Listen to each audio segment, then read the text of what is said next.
What is the link? What do cars have to do with books, you might ask? The Trilateral Commission with the Council on Foreign Relations. You ever hear of them? Well, neither did I, until I noticed the chain of coincidence. Hello, and welcome to Popcorn News, something to watch while you eat popcorn. Do not try to comprehend it all, nay, just eat the popcorn. There has been fake news from the World Socialist website, and I'm not a socialist, but they do good reporting. The fake news furor and the threat of internet censorship by Kevin Reed, December 1st, 2016. In the weeks since the November 8th election, U.S. media reports on the spread of so-called fake news during the presidential campaign have increasingly repeated unsubstantiated pre-election claims that the Russian government hacked into Democratic Party email servers to undermine the campaign of Hillary Clinton. There is more than a whiff of McCarthyism in this crusade against fake news on social media and the internet, with online publications critical of U.S. wars of aggression and other criminal activities being branded as Russian propaganda outlets. And there's something else here further down, if I can find it. It's about the Prop or Not website. Well, it's here somewhere, detailing the Prop or Not propaganda or not that I had covered in the previous Popcorn News. Are the Russians the evil puppeteers controlling citizen journalists in the United States? Julian Assange says no. The Clinton campaign has said that Russia is behind all of this. It says that Russia has manipulated the campaign and is the source for WikiLeaks and its emails. The Clinton camp has been able to project a kind of neo-McCarthyist hysteria that Russia is responsible for everything. Hillary Clinton stated multiple times, falsely, that 17 US intelligence agencies had assessed that Russia was the source of our publications. Okay, that's false.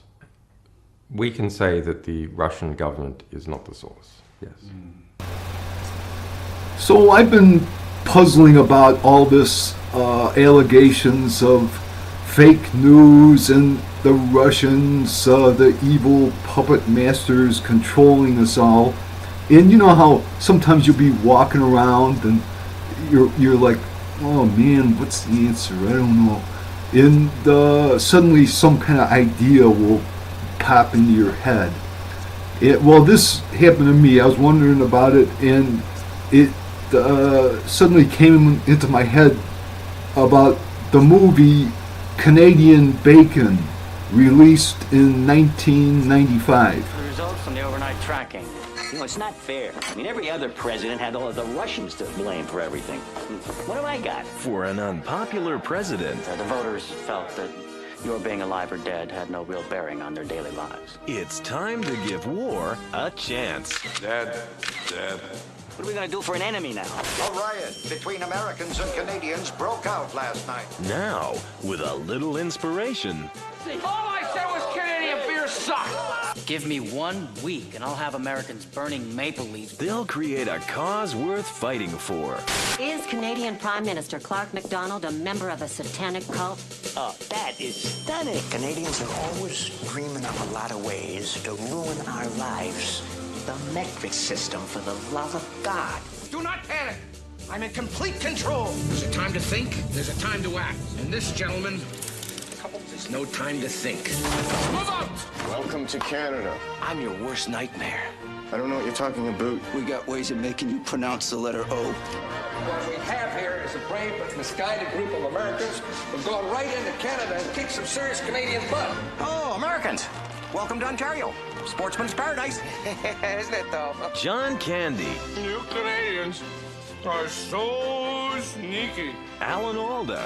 Surrender pronto, or we'll level Toronto. So now it is Canadian Bacon Redux. There's not Canada as the feared enemy, but they're trying to insinuate that Russia is controlling a legion of citizen journalists who are useful idiots duped by the sinister Russians. On another subject, there's this syndicated columnist, Leonard Pitts Jr., and he published an article in the local newspaper on November 30th, 2016. Let's see if you can see it there. Recount. More dirty tricks. And this Leonard Pitts, he's an ultra-liberal, bear in mind.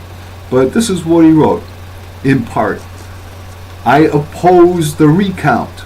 That's the sudden Jill Stein recount. And there's some that say, well, she just does it because she's working towards honest elections, and it's got nothing to do with her favoring Hillary Clinton. Some say that, I don't know. But Pitt says, I oppose the recount.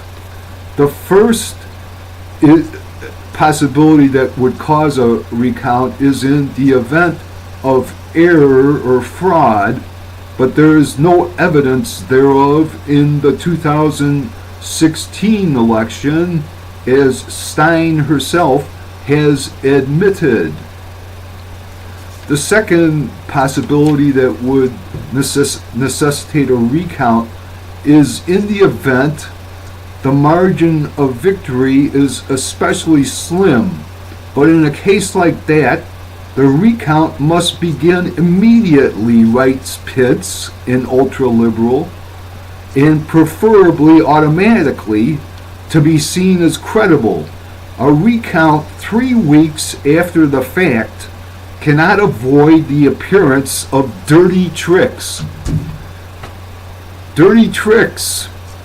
Julian Assange warned back in October that the U.S. establishment would never permit Donald Trump to be elected president.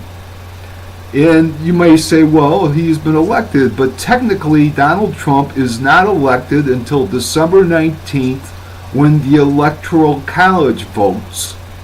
And until then, don't fall asleep. I know, it's Christmas, let's all just close our eyes. But keep an eye on things is what I urge. And here's a clip of Julian Assange saying that the U.S. establishment will not permit Donald Trump to be elected president. We get a lot of complaints from people saying, what is WikiLeaks doing? Are they trying to put Trump in the White House? My analysis is that Trump would not be permitted to win. Why do I say that? Because he's had every establishment offside. Trump doesn't have one establishment, maybe with the exception of the evangelicals, if you can call them an establishment. But banks, intelligence, arms companies, well, they all want him beat, foreign money, etc., is all united behind Hillary Clinton, and the media as well. So media owners and even journalists themselves.